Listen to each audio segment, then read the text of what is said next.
Hello everyone, I am Dr. Sagar, a pediatric immunologist, and one of the common reasons why parents come to me is to ask one question, and that is my child having low immunity? And I would often see parents, that is both mothers and fathers, being worried about their children's immunity. They come with history of recurrent fevers, recurrent cough and cold, and they have one simple question. Is my child having low immunity? Is there any medication that can boost his or her immunity? Now friends, to understand this, one must understand that what is immune system? Who are the fighters? These are the white blood cells in our body which constantly fight infections, fight bacteria, fight virus, fungi and so many things and keep us safe.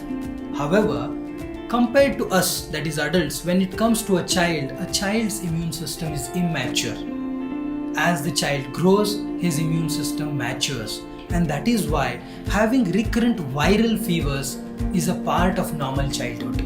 Every child as he grows will develop fever, coughs and cold, and these viral fevers sometimes come back to back every month, especially when a child joins a daycare. Or the first year of schooling can be quite worse because the children keep transmitting viral infections amongst each other. But does that mean that they have any problem in their immune system? No, it's just normal childhood, a normally maturing immune system. Remember, fevers less than 5 days with cough and cold, no antibiotics please. These viral fevers don't need antibiotics. Now naturally, the question is, are there any immune boosters? Can something boost immune system of my child?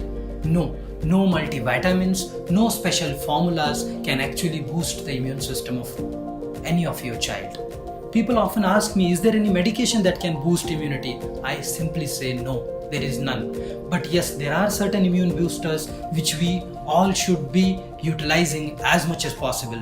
Exclusively breastfeeding your child for the first 6 months is so crucial, and that would be one of the biggest immune booster to any child.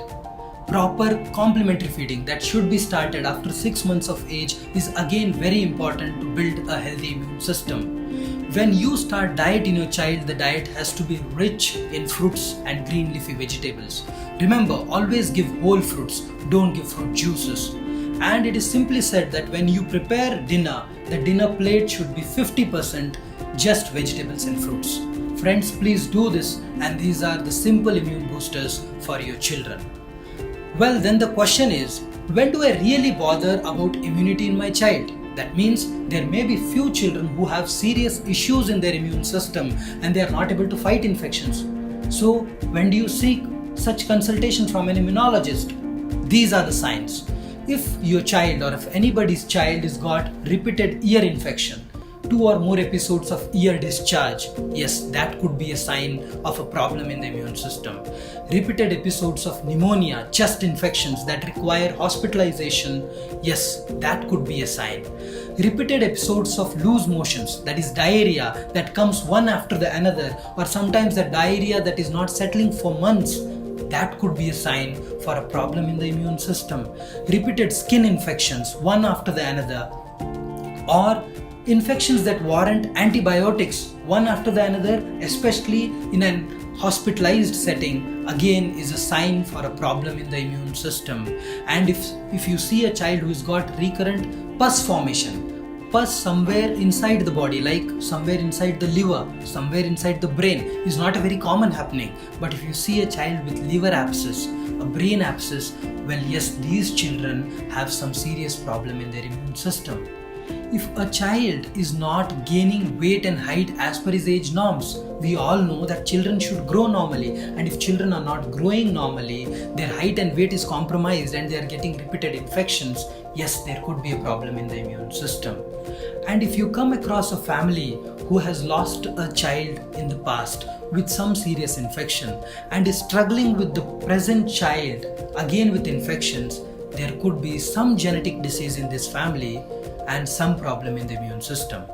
Friends, if you remember these warning signs which I just mentioned to you, all such children who have those warning signs should consult a pediatric immunologist. Or else, having recurrent viral fevers, I would stress again, is a part of normal childhood. Thank you.